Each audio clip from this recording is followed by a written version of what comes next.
Good evening. It's Thursday, the 13th of November. I'm Erin Viner, and this is IBA News broadcasting from Jerusalem. Palestinian Authority President Mahmoud Abbas and U.S. Secretary of State John Kerry are meeting in Amman today to discuss current tensions in Jerusalem and the West Bank and ways to revive the peace process. Meanwhile, Washington is angry over government approval of plans to build another 200 homes in the Jerusalem neighborhood of Ramot over the 1967 lines. Here with more is IBA's diplomatic correspondent Eli Wogelenter. Secretary of State Kerry is holding talks today with Palestinian Authority President Mahmoud Abbas in Amman. Kerry arrived in Jordan late yesterday to discuss the situation in Jerusalem and other regional issues at a private dinner tonight with King Abdullah. In their meeting today, Abbas is expected to blame Israel for the upsurge in violence in Jerusalem, as well as make clear to Kerry that he is determined to proceed with his statehood bid at the UN Security Council. Their meeting comes against the backdrop of an announcement yesterday by Israel giving initial approval for constructing new homes in the remote neighborhood of Jerusalem. A spokeswoman for the Jerusalem municipality said its planning committee gave preliminary approval for a private contractor to build 200 housing units on land he purchased in Ramot. She said the project must pass several more stages before construction could begin. State Department spokeswoman Jen Psaki said the announcement impedes attempts to reach a two-state solution between Israel and the Palestinians. In terms of the settlements, the announcement, I should say, of new housing units in East Jerusalem. We are deeply concerned by this decision, particularly given the tense situation in Jerusalem, as well as the unequivocal and unanimous position of the United States and others in the international community opposing such construction in East Jerusalem. These decisions to expand construction have the potential to exacerbate this difficult situation on the ground, and they will not contribute to efforts to reduce the tensions. So we will certainly continue to emphasize privately, as I just said, publicly, our concerns. Before today's meeting with Kerry, Abbas met yesterday in Amman with King Abdullah, after which Abdullah issued harsh criticism against the utterly condemnable Israeli provocations at the Temple Mount. A statement published by the official Petra news agency said the king reiterated that Israel's repeated aggressions, provocative actions in Jerusalem, and targeting of the holy sites, especially the Temple Mount, were utterly condemnable, adding that the continuation of the settlement policy will undermine all efforts to revive peace efforts. Following the meeting, Abbas thanked the king, the custodian of the Temple Mount, for his efforts to protect the Al-Aqsa Mosque from Israeli attacks. Psaki said that no meeting between Kerry and Prime Minister Benjamin Netanyahu has been scheduled so far. Erin? Thanks for that report. And in other news, Public Security Minister Yitzhak Aharonovich announced today that there has been a drop in the number of violent incidents in Jerusalem following the tough stance taken by police, although he cautioned that unrest is likely to continue. During an interview with Israel Television, Aharonovich said that the measures he instructed security forces to take toward reducing incitement include the barring of Knesset members from going to the Temple Mount. Metal detectors removed in the year 2000 for checking worshippers are also being returned to the holy site, which has been a recent flashpoint of violence, and facial recognition scanners are expected to be installed in the near future. In addition, Aharonovich revealed that he asked Attorney General Yehuda Weinstein to increase punitive measures against East Jerusalem residents engaged in terror, including the revocation of their residency status, which would deny them and their families welfare benefits. Meanwhile, tension remains high throughout the country following the prevention of a suspected terror attack last night, when security services arrested a Palestinian teenager posing as an Israeli hitchhiker in the West Bank near the settlement of Dolev. The 17-year-old resident of Ramallah was in possession of a knife, and he told investigators that he was hoping to reach Jerusalem so that he could stab a bus driver. In Hebron, a Palestinian man behaving in a suspicious manner near the Cave of the Patriarchs was also found to have a knife and was detained by border police for questioning. And now to the highly public dispute that has erupted between IDF Chief of Staff Lieutenant General Benny Gantz and the heads of the Shin Bet that has led to what Gantz is describing as a crisis of trust between the top brass at the IDF and the General Security Service. The Prime Minister is castigating both sides for openly airing the discord between them. Joining me now here in the studio with more is IBA's Aria O'Sullivan. Aria, what's up going on? Well, thanks, Aaron. It's not every day that the heads of Israel's top security bodies are summoned to the Prime Minister's office and told to shut up and work out their differences. But last night, Netanyahu did just that. Lieutenant General Benny Gantz and head of the Shin Bet, Yoram Cohen, were told by Netanyahu that they bear the national responsibility for the security of the state and needed to fully cooperate for the safety of its citizens.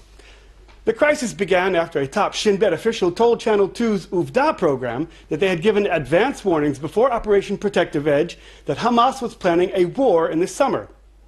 This created the impression that the defense establishment in general, and the Israeli Defense Forces in particular, failed to act on the intelligence which could have altered the way the 50-day conflict with Hamas was fought. Now, Gantz is normally a taciturn general, but he took the highly unusual step of sending a letter of complaint to Netanyahu saying that the Shin Bet had crossed red lines and was breaking every moral and ethical norm by going to the media. He claimed that no advance warning had been received by the Shin Bet and that there was a crisis of trust now between the two organizations. A few hours ago, the Shin Bet issued a clarification, and in it they said that from late April they had new intelligence that warned of Hamas's intention to carry out a large attack that could lead to a campaign, but not a war per se, breaking out with Hamas in July. The intelligence at the time was aware of Hamas's tunnels and shafts and their general locations in the Gaza Strip, but they did not know exactly where they had penetrated Israeli territory or the exit shafts. All right, what kind of an impact is this going to all have on the average citizen as well as national security? Well, Aaron, you know, the commanders in the field work very closely with the Shin Bet agents, and there's a sense that if the intelligence there is being manipulated on that level, then it could have dire consequences on a tactical level. During the past summer conflict with Hamas and the Gaza, the media was focused on the IDF and the Israeli Defense Forces, and the Shin Bet agents kept to the shadows. And it looks like the whole affair erupted out of an attempt by the Shin Bet to get some recognition for their efforts. At this time, the government and Echelon and the defense minister are standing behind Gantz. But it does reveal a serious situation of either a blunder by the Shin Bet for poor intelligence or a problem with someone's integrity. And it's not clear if this feud is over yet, Aaron. Well, we'll have you back to discuss it more. We'll see what happens, how it unfolds. Thanks, Aryeh. Israel will not cooperate with the United Nations inquiry into the summer Gaza conflict and has rejected entry requests from the three-member investigative committee seeking to gather evidence. This from the Foreign Ministry, where officials say that the decision comes in response to the obsessive hostility demonstrated by the UN Human Rights Council and its one-sided mandate. How can such a man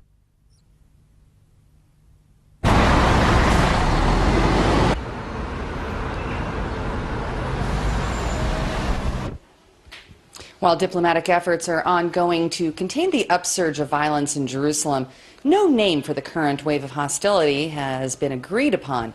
IBA's Eli Wogelenter asked Roni Shaked, a fellow at Hebrew University's Truman Center, what he calls the conflict and whether it's justified. We'll bring that report to you when we're able to.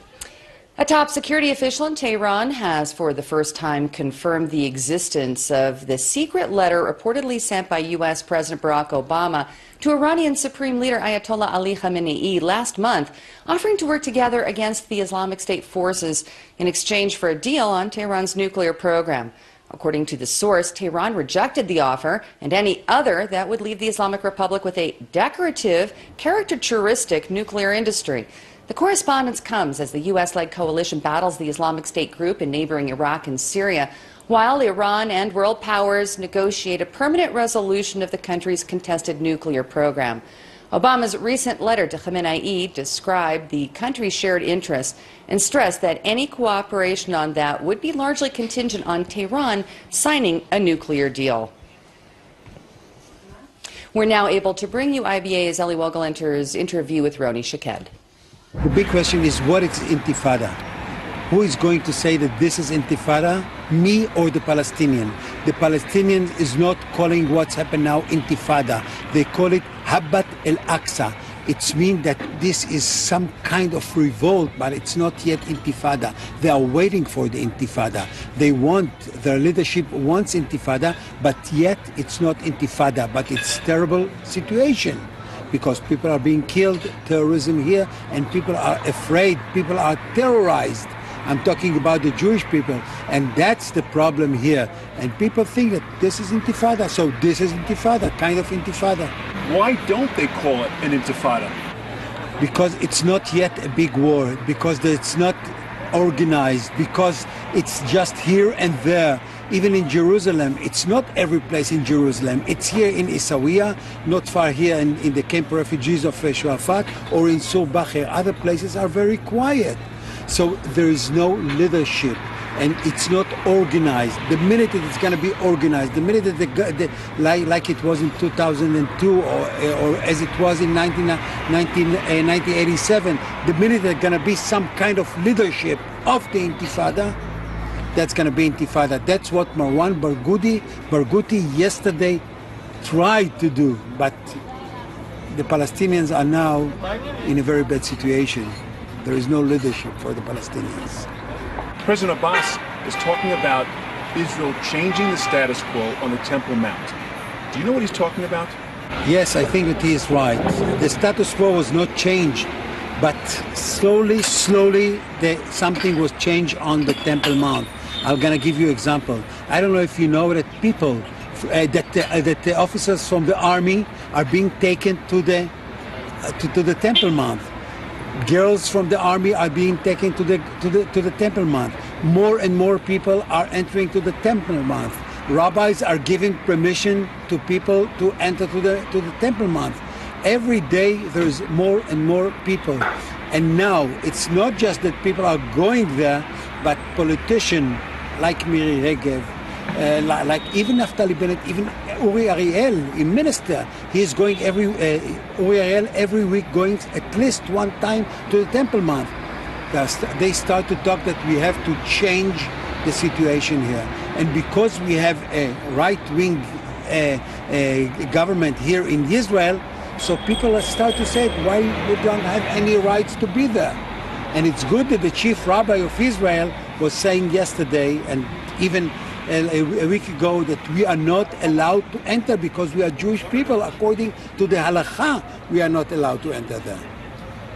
Jews have been going to the Temple Mount since 1967. That was the agreement, not to pray, but to go up there. There is no change in that status quo. Jewish people were going to the Temple Mount as tourists. Just a few people, the group of Gershon Solomon, for example, and other were entering to the and they were not entering to the temple. They came till the doors of the temple, not inside the temple. But now people get permission to enter to the temple and to pray there by rabbis, and that's the big change. And the minute that politicians start to talk about the rights of Jewish people to pray there, the Palestinians are living here, and really they believe in narratives, not in what's real happening here.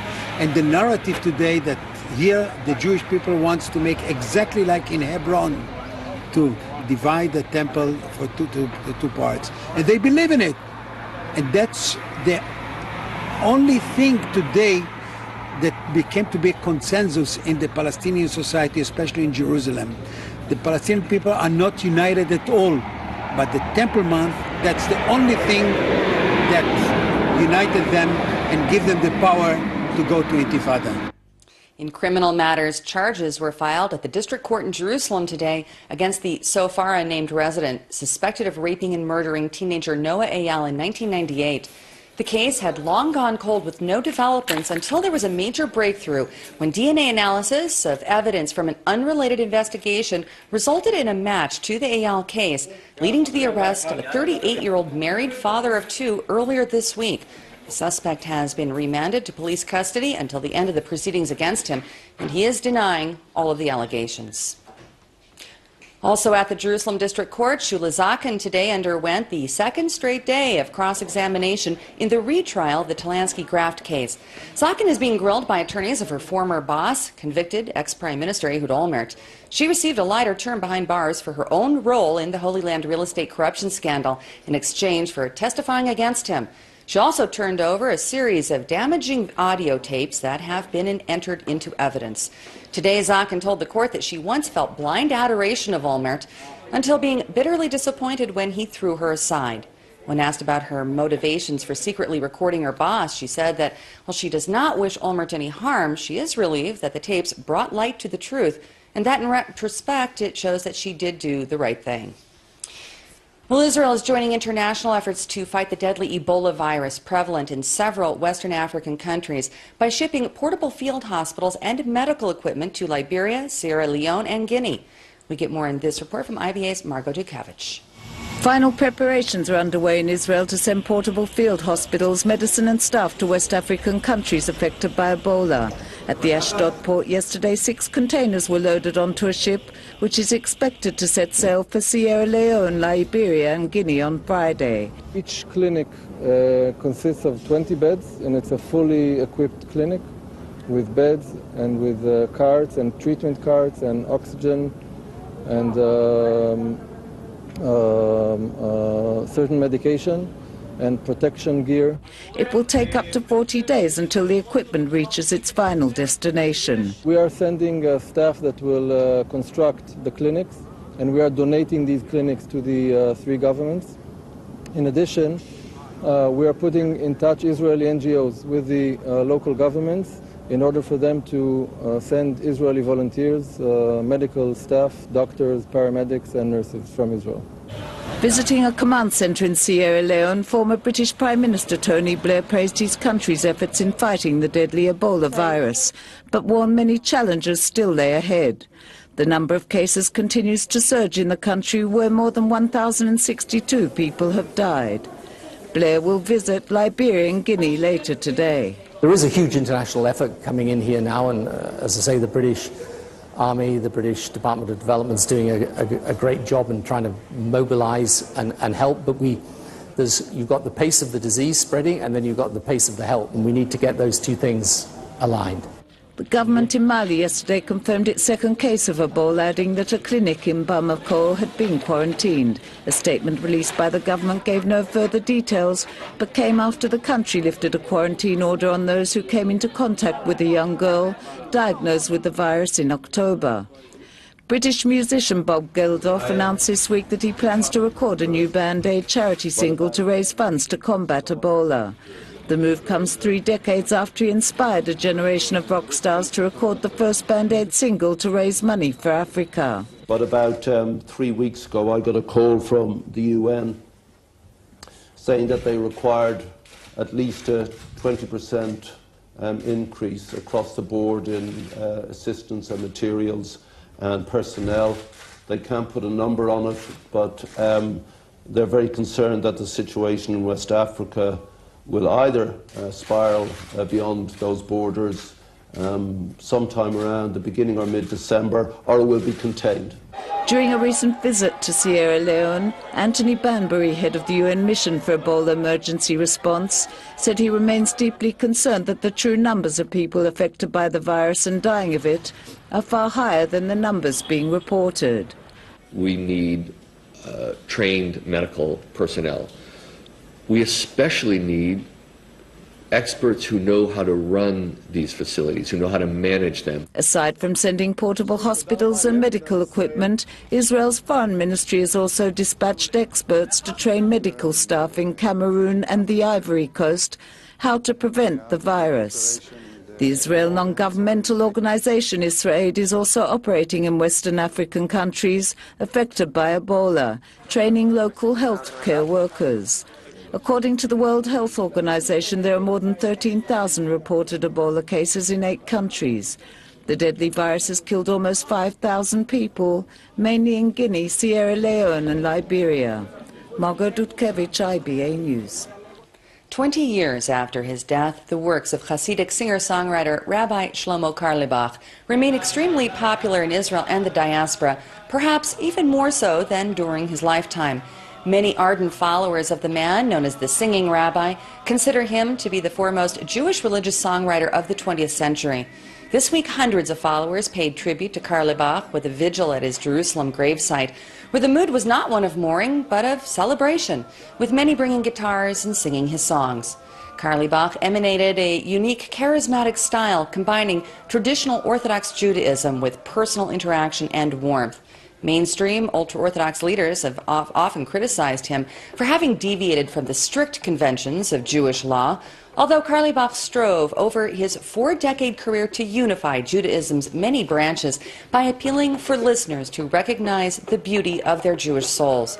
His legacy includes some 1,000 melodies and more than 25 albums, and thousands of people say that Shlomo Carlebach inspired them to not only embrace their Jewish identities, but to even come and live in the Jewish homeland. Well, the first images taken by the Philae space probe are now coming in, taken soon after the historic European Space Agency landing on a comet called Churyumov-Gerasimenko. Comets originated during the creation of the Earth's 4.6 billion-year-old solar system. As the culmination of the decade-long Rosetta mission, the ESA will now be able to examine remnants of the Earth's formation around 500 million kilometers away. Scientists are hoping that samples taken from the rock and ice surface of the comet will serve as time capsules of data that can help to show how planets and life are created. Despite celebration over the launch, not everything went as planned. And harpoons designed to anchor the virtually weightless 100-kilo spacecraft failed to deploy, leaving the ESA now considering options to ensure that the Philae will not drift back into space. I left the control room. Everybody was moved, was excited. Most of the people were crying. People are more, they have difficulties to believe that it happened. Yeah. So, but we're very busy. The control team is busy in checking the situation, stabilizing the situation. So they won't have much time to think of the historical moment. They have to work. Coming back to Earth and taking a look at local finance, and the shekel today gained strength against all major foreign currencies, while share prices on the Tel Aviv Stock Exchange were mixed. Here's a look at the afternoon numbers.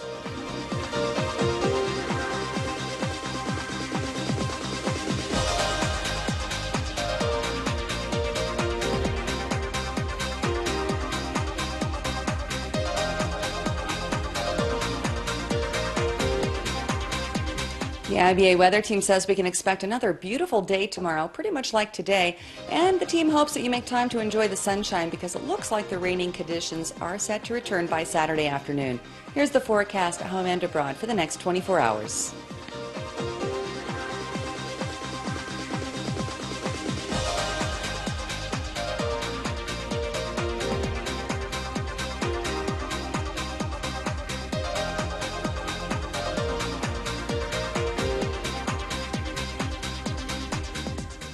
Thank you for being with us this evening. I'll be back tomorrow at our Friday time of 4 o'clock to bring you the latest breaking news from Israel. Hope to see you then. I'm Erin Viner, wishing you a great evening and shalom from Jerusalem.